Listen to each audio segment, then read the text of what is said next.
This island's finance and business sectors have flourished to allow the island and its people to prosper and the government provision to grow. But a lot of us feel that our incomes are now insecure and the cost of living makes the situation slightly precarious. And, most importantly, there is a widespread feeling of disappointment in our politicians, however much they tell us that the situation that's developed is beyond their control, resulting from decisions in the UK or the world recession. The truth is that we all know that taxpayers' money has been wasted and the future of our children in the island has been endangered by a build-up of liabilities, whether arising from MEA debt or from public sector pensions. This truth should be acknowledged as part of a process of reconciliation between the island and its people. And we now need a liberal Vannin programme for government to balance the finances now and going forward. Liberal Vannin MHKs will lead from the front, both by calling for a reduction in the number of departmental members, by contributing to their own pensions, and also by claiming only justifiable expenses.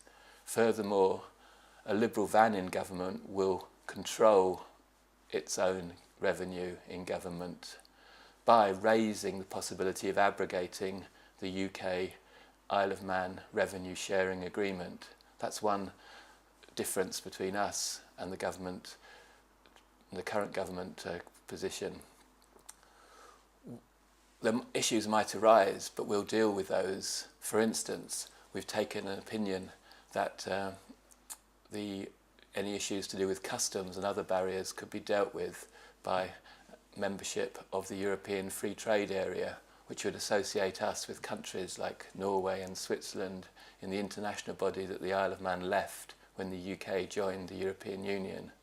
Of course, the Isle of Man is not fully sovereign, and indeed we would only seek independence following a referendum and the confirmation of the willingness of the Crown to retain prerogative on the advice of the Manx rather than the UK, and indeed only after enhancement of our government and scrutiny of that government. But we need to be more self-confident as we act abroad and less arrogant at home. By understanding better our own interests and those of our neighbours, we will negotiate better reciprocal arrangements, as Liberal Vannin did with the Reciprocal Health Agreement, and deepen and broaden the island's international relationships in the way pioneered for tax regulation. What about business and the economy? Liberal Vannin government will work with the private sector to sustain economic growth and maintain investment despite constrained government finances. It will continue to support a responsible finance sector with tax and regulatory measures.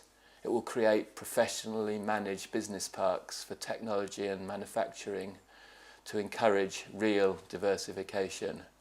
It will encourage business through things like the provision of VAT refund on start-up expenses and targeted encouragement of clusters in which the island's firms are important participants.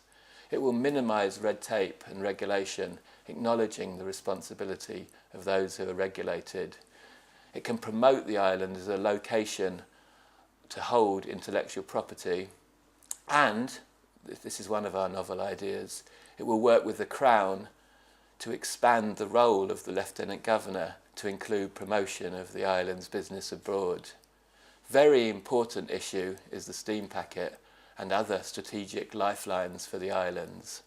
We will publish and act on the Office of Fair Trading's report findings, and we will try to develop a deep sea link span to encourage competition for sea freight, transport, and encourage visiting cruise liners as a byproduct to tackle one of the important elements that make our cost of living high. We will also try to secure landing slots and deal with other strategic lifelines.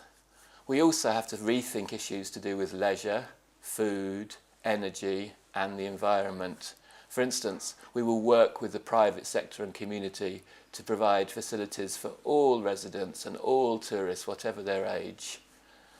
We will provide incentives for farmers and the food industry to produce and sell high quality, natural food, ending the countryside care scheme.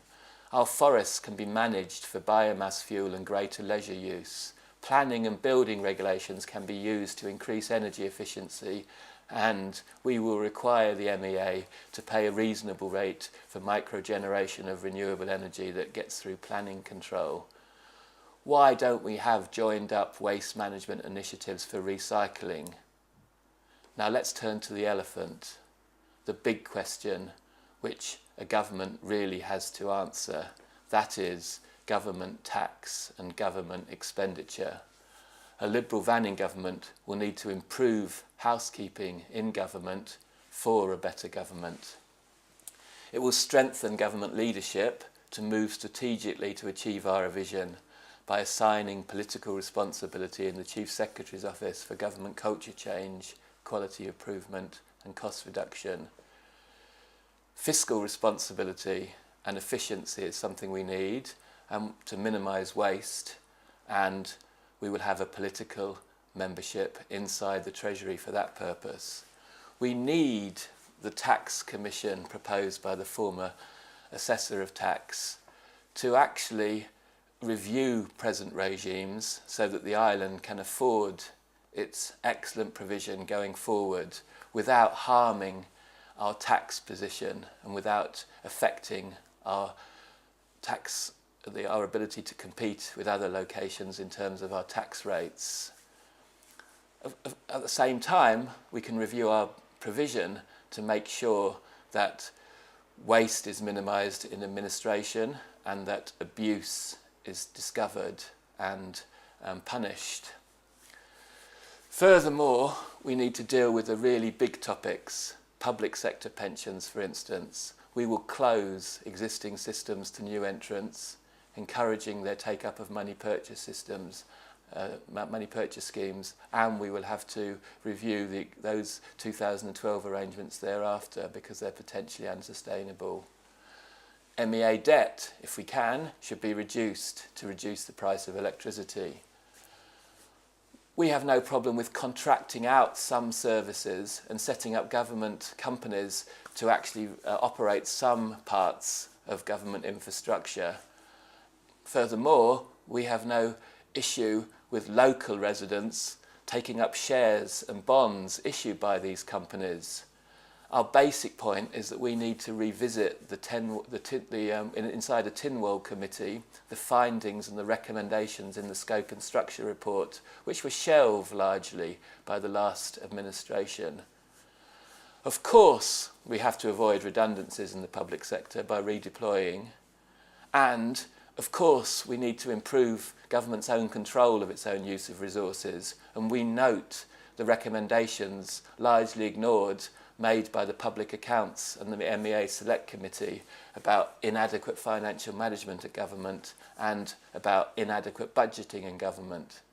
Furthermore, we will empower and motivate government operational and technical staff to avoid the need always to go to consultants, whether former staff members or from abroad. In closing, please be assured a Liberal Vannin government with liberal values and which believes in market solutions with the state only intervening when necessary will get a grip on government and international affairs and sustain the success of our flourishing economy and business sectors. Most importantly, a Liberal Vannin government will involve the public in the difficult decisions that we will have to make as a government in the public interest, building on our success and preserving our future. This will be in the framework of better government, better scrutiny of government and freedom of information. Please vote for Liberal Vannin MHKs. Please vote for me, Chris Thomas, in Douglas West.